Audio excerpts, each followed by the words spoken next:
So welcome everyone. आज हम पढ़ने वाले हैं design of the beam. So starting with beam क्या होता है, तो आई थिंक सबको मालूम है। जो भी हमारा पर्टिकुलर जो हमारा कॉलम है, ओके, वो रहता है आपका वर्टिकल मेंबर। इसको ज्वाइन करने के लिए जो हॉरिजॉन्टल मेंबर हम प्रोवाइड करेंगे, इसको ही हम बोलते हैं बीम। बीम रहता है आपका हॉरिजॉन्टल मेंबर, जो कॉलम रहता है वो आपका रहता है वर्टिकल मेंबर। सो बीम में जो आपका कंक्रीट साधारण क्या रहता है, बीम का अगर आप क्रॉस सेक्शन आप देखते हैं तो इस प्रकार का क्रॉस सेक्शन रहता है आपका। ये रहती है बीम की विड्थ, ये रहती है बीम की डेप्थ। और इसमें आपका अगर सिंगली रेनफोर्स सेक्शन होगा, इन दैट केस नीचे जो है आपके वो बार्स प्रोवाइड किए गए रहते हैं, और ऊपर अगर सिंगली रेनफोर्स होगा तो भी ऊपर बार प्रोवाइड किए रहते हैं। लेकिन ये जो बार रहते हैं ये आपके रहते हैं सिर्फ एंकर बार्स। ये जो बार रहते हैं आपकी डिजाइन में कोई भी काम नहीं करते हैं।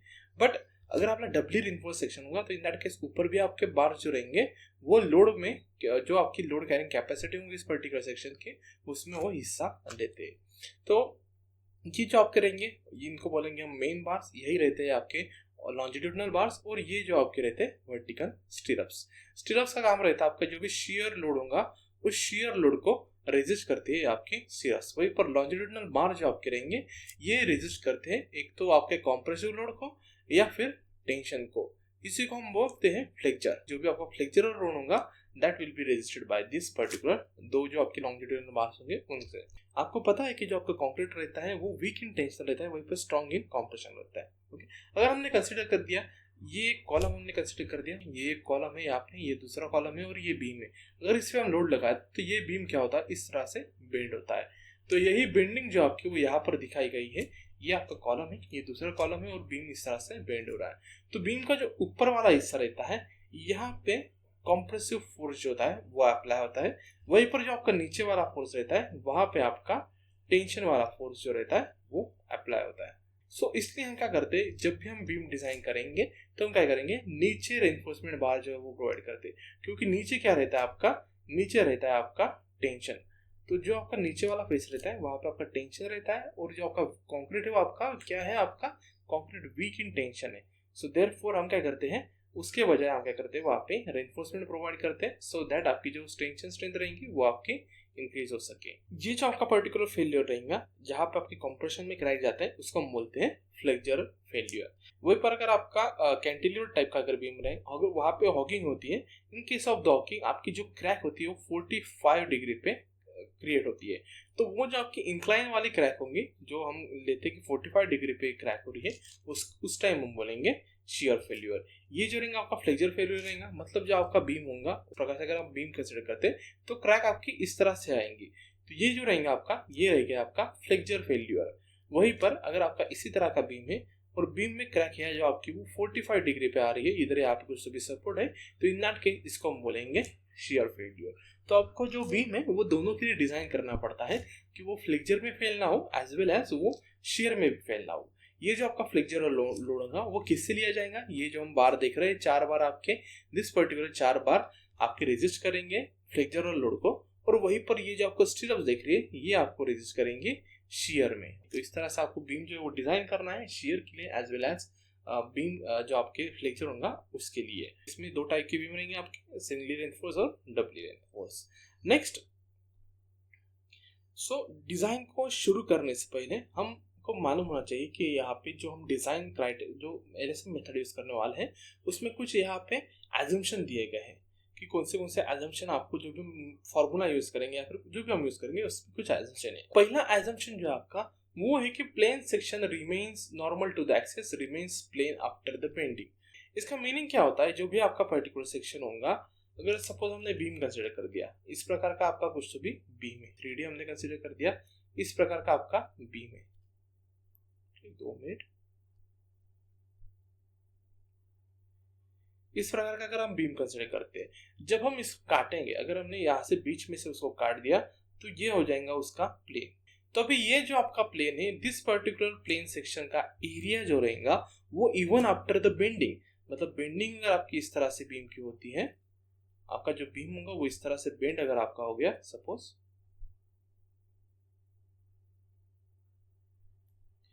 तो ये बेंडिंग होने के बाद भी जो आपका एरिया रहेगा, दिस पर्टिकुलर एरिया, दोनों आपके सेम रहेंगे। मतलब यहाँ पे जो आपका एरिया है और यहाँ पे जो आपका एरिया है ये दोनों सेम है इसका मीनिंग होता है। इसलिए जब हम cross section area of the beam लेते हैं, cross section area of the जब हम बीम लेते हैं तो वो दो जो एरिया रहता है वो हम कंसिडर करते हैं कि दैट पर्टिकुलर एरिया क्या है आपका, वो कांस्टेंट है, मतलब उसमें कोई भी चेंजेस नहीं आ रहे। और ये जो हमने plane section is normal to the axis remains plane after bending, तो यही है कि ये जो सेक्शन है ये पहले ही प्लेन था, उसके बाद भी प्लेन है, एक इसमें कुछ भी आपका प्रॉब्लम नहीं आ रहा। तो ये दो चीजों के लिए है, एक तो आपका जो है वो कांस्टेंट है, कौन सा, आपका क्रॉस सेक्शन एरिया। दूसरा है आपका जो स्ट्रेन होगा वो स्ट्रेन डायरेक्टली लीनियर है, ये डिफाइन करता है। पहला जो अजम्पशन आपके उससे दो आपको चीजें मिलेंगी, फर्स्ट रहेगा आपका क्रॉस सेक्शन एरिया, दूसरा रहेगा कि जो स्ट्रेन होगा आपका, जो भी बिल्डिंग में जो भी बीम में डिफॉर्मेशन होगा उसके जो हम स्ट्रेन डायग्राम निकालेंगे तो उसमें स्ट्रेन जो होगा आपका वो लीनियर होगा। इसलिए जब भी हम डायग्राम निकालेंगे हम इस तरह से डायग्राम निकालते हैं, इसमें कोई भी ऐसा पैराबोलिक वगैरह कर नहीं रहता, डायरेक्टली रेक्टेंगुलर रहता है, मतलब कि ये स्ट्रेट रहता है। ये जो है यहाँ पे ये लीनियर वेरिएशन है। तो इसी तरह से ये अजम्पशन कहाँ से है, तो आपका ये आता है यहाँ से, ये जो प्लेन सेक्शन था आपका वो इवन आफ्टर बेंडिंग प्लेन ही रह चुका है। नेक्स्ट अजम्पशन है आपका कि द मैक्सिमम स्ट्रेन इन जो भी आपकी कंक्रीट है उसमें मैक्सिमम स्ट्रेन है वो कंसिडर करते हैं 0.035। तो ये आपको याद रखना है हर बार, आपको जब भी हम आगे प्रॉब्लम भी सॉल्व करेंगे, आगे हम फॉर्मूले भी डिराइव करेंगे, उसमें इंपॉर्टेंट रहेगा कि जो आपके स्ट्रेन रहेंगे, maximum strain in the concrete, जो आपकी कंक्रीट है उसमें मैक्सिमम स्ट्रेन हम कितना कंसिडर करते हैं 0.05। और ये कौन सी स्ट्रेन रहती है, ये रहती है आपकी आउटर मोस्ट कॉम्प्रेशन फाइबर की स्ट्रेन। मतलब अगर सपोज ये बीम होगा, अगर हमने ये बीम जो है ये कंसिडर कर दिया, यहाँ पे आपका न्यूट्रल एक्सिस है, ये यहाँ पे जो आपके फाइबर्स रहेंगे ये रहेंगे आपके इंटरनल फाइबर्स, और आउटर मोस्ट मतलब ये जो आखिरी वाला फाइबर रहेगा ये आपका रहेगा आउटर मोस्ट फाइबर। तो इन्होंने बोला है कि जो आउटर मोस्ट वाला जो फाइबर होगा वहां पे क्या रहेगा, मैक्सिमम स्ट्रेन रहेगा। मतलब यहाँ पे आपका कितना मैक्सिमम स्ट्रेन रहेगा, this will be equal to 0.035। हालांकि न्यूट्रल एक्सिस पे आपका स्ट्रेन क्या रहेगा, यहाँ पे जीरो स्ट्रेन चाहिए। न्यूट्रल एक्सिस मतलब क्या, वहां पे ना कॉम्प्रेसिव लोड है ना टेंशन लोड है, इसलिए वहां पे जीरो स्ट्रेन रहेगा। इसलिए वेरिएशन हम क्या करते हैं, इस तरह से दिखाते हैं कि जो आउटर मोस्ट वाला जो आपका फाइबर है वहां पे इतना स्ट्रेन है, और जहाँ पे न्यूट्रल एक्सिस है वहां पे स्ट्रेन कितना है आपका, जीरो। और यही आपको बात यहाँ से समझ में आती है। ये दूसरा वाला आपका एजम्पशन हो गया।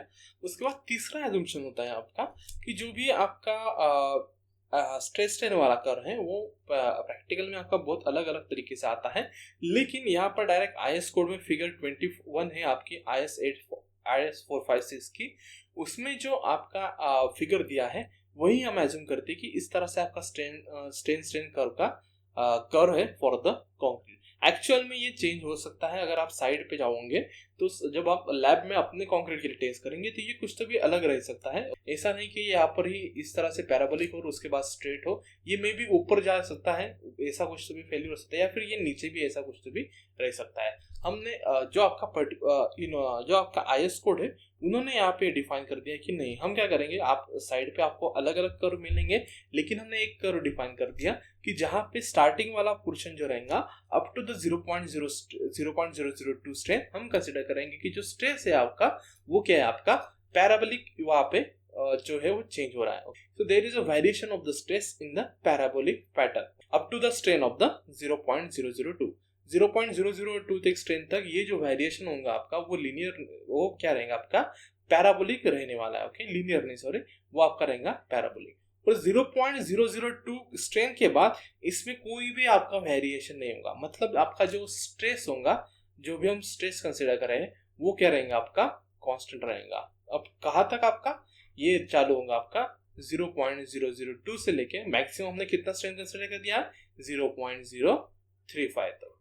जीरो से स्ट्रेस हमारा जो होगा वो अप टू 0.002 स्ट्रेन वो क्या रहेगा आपका, वो रहेगा आपका पैराबोलिक वेरिएशन वाला। हालांकि 0.002 के बाद जो आपका स्ट्रेस रहेगा वो कांस्टेंट रहेगा आपका, उसमें कोई भी वेरिएशन नहीं रहेगा। ये हो गई पहली बात। दूसरे यहाँ पे हम क्या करते हैं, जो भी लेबोरेटरी में आपको टेस्ट के रिजल्ट मिलेंगे उसको हम बोलेंगे एफसी के रहेंगे आपके कैरेक्टरिस्टिक स्ट्रेंथ। ओके, एफसी के मतलब क्या रहती है आपकी कैरेक्टरिस्टिक स्ट्रेंथ। ओके, जब भी हम लाइब्रेरी में क्या किया, हमने लाइब्रेरी में 3 क्यूब थे, एटलीस्ट 3 क्यूब चाहिए आपके, तो 3 क्यूब हमने क्या किए, तीनों क्यूब के रिजल्ट 28 डेज के बाद हमको मिले, और तब यहाँ पे मिलके हैं कि जो आपका कंक्रीट है उसकी स्ट्रेंथ है आपके 20 MPa। जो आपके हमने कंक्रीट के क्यूब कास्ट किए उसकी स्ट्रेंथ आई 20 MPa। वही आपकी रहेंगे कैरेक्टरिस्टिक स्ट्रेंथ। हमने क्या सिंपली जो आपको लैब में रिजल्ट जो मिलेंगे आपको ये वाले होंगे एफसी के, जो हम लैब में रिजल्ट।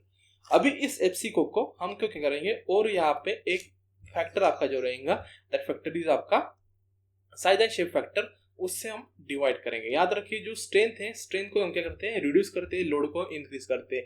तो यहाँ पे जो भी फैक्टर है वो आपको क्या करने हैं डिवाइड करने हैं। तो भी यहाँ पे फैक्टर है आपका स्ट्रेंथ का, तो स्ट्रेंथ के लिए हम क्या करेंगे उसको डिवाइड करेंगे। अभी ये फैक्टर हम क्यों ले रहे हैं, क्योंकि जो एक्चुअली में जो हमारा साइट के पहले जो हमने जो हमारा लाइब्रेरी जो भी हमारी लैब थी उसमें जो भी हमने कास्ट किए उसका एक प्रेफरेबल साइज था। सपोज 150 बाय 150 बाय 150 के आपके क्यूब थे, तो हमने सभी क्यूब का एक कुछ तो भी एरिया रहेगा, एक कुछ तो भी स्पेसिफाइड शेप रहेगा, उसका साइज रहेगा। बट अगर हम एक्चुअली साइड पे गए तो साइड पे कॉलम वो वेरियस टाइप्स के होते हैं। कॉलम ऐसा नहीं कि क्यूब में ही रहेगा, आपकी बीम्स भी आपके वेरियस टाइप्स में रहते हैं, कहाँ पर आपको फुटिंग भी कंसिडर करनी होती है। तो हर एक का साइज और शेप जो कंक्रीट का हम फील कर रहे हैं on the site is different than the जो भी हमने लैब में टेस्ट किया। लैब में हमने सिंगल क्यूब कास्ट किया था 150 बाय 150 वाला, वही पर हम क्या कर रहे हैं साइड पर मल्टीपल साइजेस में जो है वो हम जो भी हमारा कंक्रीट है उसको कास्ट कर रहे हैं। तो ये जो वेरिएशन है उसको अकाउंट करने के लिए हम क्या करते हैं एक सेफ्टी फैक्टर लेते हैं। उस सेफ्टी फैक्टर को बोलते हैं हम size and shape effect factor, और वो लेते हैं हम 1.5। तो इसलिए हमने क्या करा, सबसे पहले जो लैब रिजल्ट आए उसको हमने डिवाइड कर दिया 1.5 से, so that we will get the, ये आपको मिल गया वैल्यू 0.067 FCK। FCK को हमने डिवाइड कर दिया 1.5 से, तो आपको मिल गया 0.67 FCK। नाउ अगेन ये जो था आपको वो साइट में मिला हुआ स्ट्रेंथ है। अगेन इसको आपको क्या करना है, जो हमारा फैक्टर ऑफ सेफ्टी था हमने कंसिडर किया हुआ पार्शियल फैक्टर ऑफ सेफ्टी, उससे आपको डिवाइड करना है। पहले वाला जो आपका था वो था आपका साइज एंड शेप फैक्टर, उसके बाद आपका पार्शियल सेफ्टी फैक्टर जो आपको आईएस कोड में दिया है कि आपको 1.5 लेना है, तो हम वो पार्शियल सेफ्टी फैक्टर कंसिडर करेंगे। तो पार्शियल सेफ्टी फैक्टर जो आपका अगेन 1.5 है, तो 0.67 FCK डिवाइडेड बाय 1.5 अगर आप करेंगे तो आपको मिल जाएगा 0.45 FCK। और यही आपकी रहती है final design strength of the concrete. ये रहेंगी आपकी design strength of concrete 0.45 FCK। ये आपको याद रखना है कि strength of the concrete equals to 0.45। तो आपको आखिरी वाला ये जो हमारा स्ट्रेस स्ट्रेन डायग्राम है वही याद रखना है कि 0.002 तक हम क्या करेंगे, 0 से लेके 0.45 FCK का क्या रहेगा वेरिएशन रहेगा पैराबोलिक। इसके बाद 0.002 स्ट्रेंथ के बाद 0.35 स्ट्रेंथ तक क्या रहेगा आपका कोई भी वेरिएशन नहीं रहेगा, आपकी जो स्ट्रेस रहेगा वो कांस्टेंट रहेगा 0.45 FCK। इतना जो स्ट्रेस रहेगा आपका वो कांस्टेंट रहने वाला है। तो ये आपका तीसरा एजम्पशन है कि द स्ट्रेस स्ट्रेन आपका कर्व किस तरह से होता है। उसके बाद आपकी जो कंक्रीट की टेंसाइल स्ट्रेंथ है वो हम कुछ भी कंसिडर नहीं करते। सपोज हमने ये बीम ले लिया, इस बीम में क्या है आपका ये न्यूट्रल एक्सिस है, कुछ तो भी न्यूट्रल एक्सिस के नीचे हमने क्या कर दिया ये रिइंफोर्समेंट बार प्रोवाइड कर दिए। तो जब हम कैलकुलेट करेंगे स्ट्रेंथ ऑफ कंक्रीट, मतलब जो हमारा कंक्रीट है वो कितना लोड ले सकता है, तो ये स्ट्रेंथ ऑफ कंक्रीट कैलकुलेट करते हो हम क्या कंसिडर करेंगे, ओनली इतनी ही जो कंक्रीट है, ये जो कंक्रीट है उतना ही डेप्थ हम कंसिडर करेंगे। इसको हम बोलेंगे XU। जो आपका न्यूट्रल एक्सिस तक का जो वाला कंक्रीट है आपका, इतना ही कंक्रीट जो है वो एज्यूम करने वाले हैं। बाकी यहाँ पे भी आपका कंक्रीट जो है वो रहने वाला है, लेकिन इस कंक्रीट को हम कंसिडर नहीं करते। ऊपर वाला जो आपका कंक्रीट है वही हम कंसिडर करेंगे, ये नीचे वाला जो कंक्रीट है इसको हम कंसिडर नहीं करते। सो यहाँ पे आपकी जो tensile strength of the concrete हम क्या करते हैं इग्नोर करते हैं। हम जो कंक्रीट आपका कोई भी टेंसाइल स्ट्रेंथ ऐड नहीं करता, ये हम कंसिडर करते हैं। एज वेल एज जो हमारा सेक्शन है वो क्रैक्ड हो चुका है, यही हम एज्यूम जो है वो करते हैं। सो जो भी आपका लोड होगा, जो भी आपका टेंशन वाला लोड होगा, टेंशन वाला लोड सिर्फ ये और सिर्फ ये जो आपके 3 रेनफोर्समेंट बार है वही कैरी करेंगे। यहाँ पे जो भी कंक्रीट होगा वो कोई भी लोड क्या है आपका कैरी नहीं करता है, ओनली ऊपर वाला लोड कैरी करता है। और ये जो आपका ऊपर वाला कंक्रीट है वो भी कौन सा लोड कैरी करता है आपका कॉम्प्रेसिव वाला लोड करती है।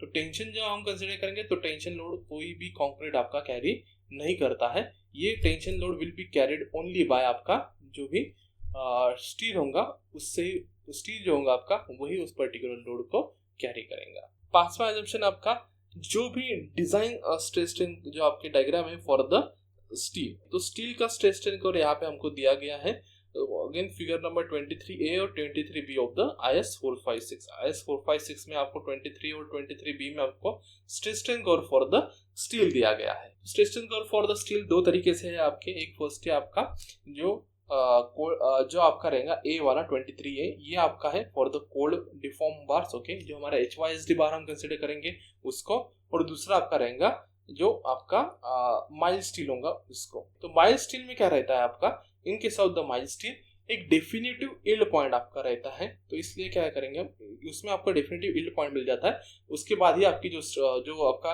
यील्डिंग जो होती है वो चालू जाती है। तो जो डेफिनेटिव यील्ड पॉइंट आपको मिला इसी को हम क्या कंसिडर करते हैं, इसको FY कंसिडर कर देते हैं। But in case of the अगर हम बात करेंगे HYSD बार की, तो HYSD बार का अगर आप प्लॉट करोगे ग्राफ तो कुछ इस तरह से प्लॉट होता है, ये जो है ये इस तरह से बढ़ते जाता है और फिर उसके बाद फेल होता है। तो यहाँ पे आपका कोई भी डेफिनेटिव यील्ड पॉइंट नहीं मिलता कि ठीक है यहाँ से यील्डिंग चालू हो गई, फिर उसके बाद वो स्ट्रेन बढ़ता गया, लेकिन स्ट्रेन बढ़ा नहीं और उसके बाद फिर फेलियर हुआ। तो हम क्या कंसिडर करते हैं कि हम क्या करेंगे, यहाँ से हम क्या करेंगे 0.02 जो आपका स्ट्रेंथ रहेगा 0.002 वहां से, और ये जो लाइन रहेंगी इसको हम एक पैरेलल लाइन ड्रॉ करेंगे, और ये पर जो हमारा ग्राफ होगा जहां पे ये टच हो रही है उसको हम बोलेंगे यील्ड पॉइंट। ये जो आपका रहेगा इसको हम बोलेंगे यील्ड पॉइंट, और यहाँ पे आपको मिल जाएगा यील्ड स्ट्रेस। सो अगेन क्या करना है आपको, ग्राफ हमने प्लॉट कर दिया, उसके बाद 0.002 पे हमने क्या कर दिया, पॉइंट ले लिया। ये जो ग्राफ था इस पहले की स्ट्रेट लाइन आती है, उस स्ट्रेट लाइन को हमने कर दिया एक पैरेलल लाइन ड्रॉ कर दी, और जो हमारा कर्व होगा उसको वो जहां भी जाके मिली वो हमने कंसिडर कर दिया कि that is the yield point, जहां पे भी ये जाके मिलेंगी।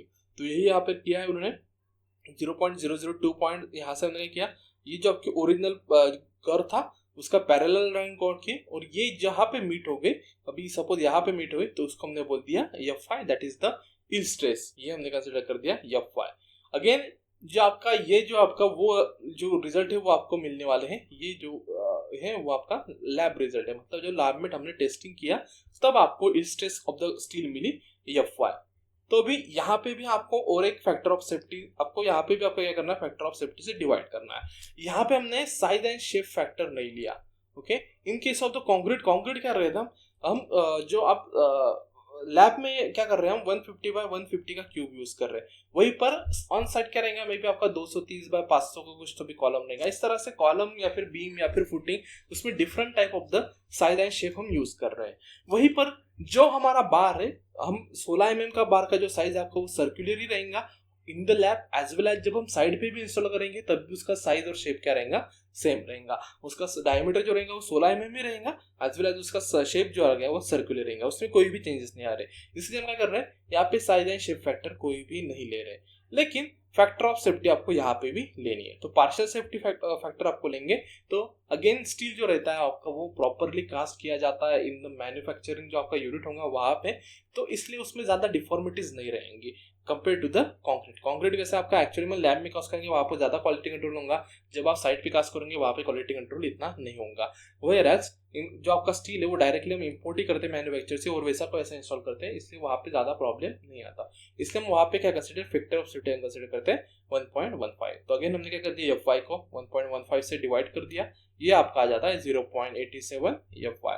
तो जब भी हम आपकी यील्ड स्ट्रेस कंसिडर करेंगे ऑफ द स्टील की यील्ड स्ट्रेस रहेंगे आपकी 0.87 FY। नेक्स्ट है आपका जो आपकी maximum strain in the tension reinforcement of the section at failure shall not be less than, जो आपकी मैक्सिमम स्ट्रेन होंगी स्टील में वो कितनी रहेंगी। सो अगेन अगर हम प्रीवियस जो हमने ग्राफ निकाला, ओके, हमने क्या किया, इस तरह से ग्राफ निकाला हुआ है हमने, यहाँ से इस तरह से आपकी जो डायग्राम है कुछ तो भी है, और इस तरह से यहाँ से हमने क्या किया 0.02 वाला पॉइंट लिया, ये आपका 0.02, उसके बाद इस पर्टिकुलर लाइन को पैरेलल एक लाइन हमने ड्रॉ कर दी, और ये जहां जाके मिली आपको ये पॉइंट हमने कंसीडर कर दिया कि this point is a yield stress, तो इसको हमने कंसीडर कर दिया FY, और उसको डिजाइन मिलने के लिए हमने क्या कर दिया, उसको डिवाइड कर दिया 1.15 से, तो आपका ये क्या हो गया 0.87 FY।